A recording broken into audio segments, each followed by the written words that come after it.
চার ব্যক্তির অভিশাপ থেকে দূরে থাকবেন। এই চার ব্যক্তির অভিশাপ যদি আপনার গায়ে লেগে যায় তাহলে আপনার জীবন ধ্বংস হয়ে যাবে, দুনিয়াতেও আপনি ধ্বংস হবেন, আখিরাত আপনার শেষ হয়ে যাবে।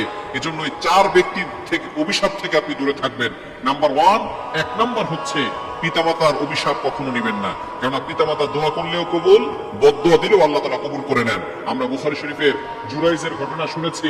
সে বড় আবেদ ছিল, কিন্তু নামাজ পড়তে দাঁড়িয়েছেন, মা এসে ডাক দিয়েছে, কিন্তু শেষ পর্যন্ত নামাজে দাঁড়িয়েছিলেন, সে মনে মনে চিন্তা করতেছে নামাজ শেষ করে তারপরে মায়ের কথা শুনবো।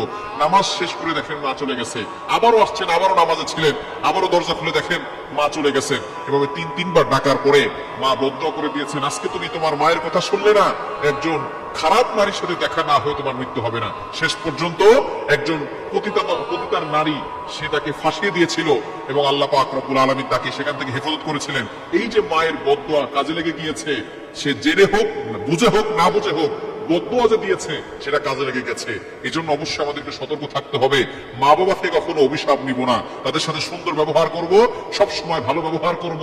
কেন আল্লাহ পাক রব্বুল আলামিন তার হকের ব্যাপারে কথা বলে তারপরে বলেছেন পিতামাতার খেদমত করতে। কোরআন খুলেন, আল্লাহ পাক রব্বুল আলামিন বলে দিয়েছেন 15 নম্বর বা 3 নম্বর পৃষ্ঠার 6, 7, 8, 9 নম্বর লাইনগুলোতে সূরা বানী ইসরাঈলের 23 এবং 24, 23-24 নম্বর আয়াতে রব্বুল আলামিন বলেন, ওয়াকাদা রাব্বুকা আল্লা তা'বুদু ইল্লা ইয়াহু ওয়া বিল ওয়ালিদাইনি ইহসানা।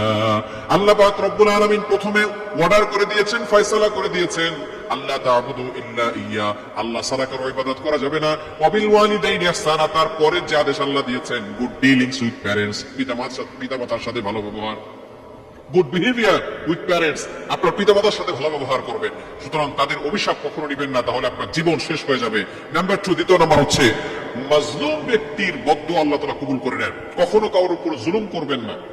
অসহায় যে সকল মাজলুম গুলো আছে তাদের অভিশাপ কখনো আপনি নিবেন না, তাহলে কিন্তু আপনি বিপদে পড়ে যাবেন। এবং 3 নাম্বার হচ্ছে ভিক্ষুকের বদদোয়া নিবেন না। ভিক্ষুক যদি আপনার উপর অভিশাপ করে ফেলে, আপনার হাতে এখন গাড়ি আছে, বাড়ি আছে, কোটি কোটি টাকার সম্পদ আছে, যে ভিক্ষা করছে, আল্লাহ পাক রব্বুল আলামিন তাকে কোটিপতি বানিয়ে আপনাকে ফকির বানাতে 1 সেকেন্ডও আল্লাহ সময় লাগবে না।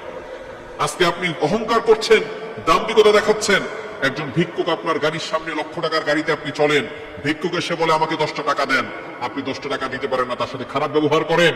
আজকে সে যে থালা নিয়ে বসে আছে, এই থালা আপনাকে ধরিয়ে আল্লাহ তাআলা রাস্তায় বসাতে পারেন। অবশ্যই সতর্ক থাকবেন, ভিক্ষুকের অভিশাপ কখনো নেবেন না। 4 নাম্বার হচ্ছে ঠকে যাওয়া ব্যক্তির অভিশাপ। আপনি মানুষকে ঠকিয়েছেন, প্রতারণা করেছেন, কষ্ট দিয়েছেন, আপনি ধোঁকা দিয়েছেন। নবীজি সাল্লাল্লাহু আলাইহি ওয়াসাল্লাম জানিয়ে দিয়েছেন, মান গশশানা ফালাইসা মিন্না, যে ধোঁকা দেয় সে আমার উম্মত না। সুতরাং ঠকে যাওয়া ব্যক্তি, ধোঁকা খাওয়া ব্যক্তি, সে যদি বদদোয়া করে ফেলে, অভিশাপ করে দেয়, আল্লাহ পাক রব্বুল আলামিনের কাজ করায় সরাসরি আযিমে গিয়ে নক করবে, আর আল্লাহ তাআলা আপনাকে দুনিয়া থেকে শাস্তি দেওয়া শুরু করবেন, আখিরাতে ভয়ঙ্কর শাস্তি রয়েছে। সুতরাং এই 4 ব্যক্তির অভিশাপ কখনো নেবেন না, তাহলে দুনিয়াও শেষ হবে, আখিরাতও শেষ হয়ে যাবে।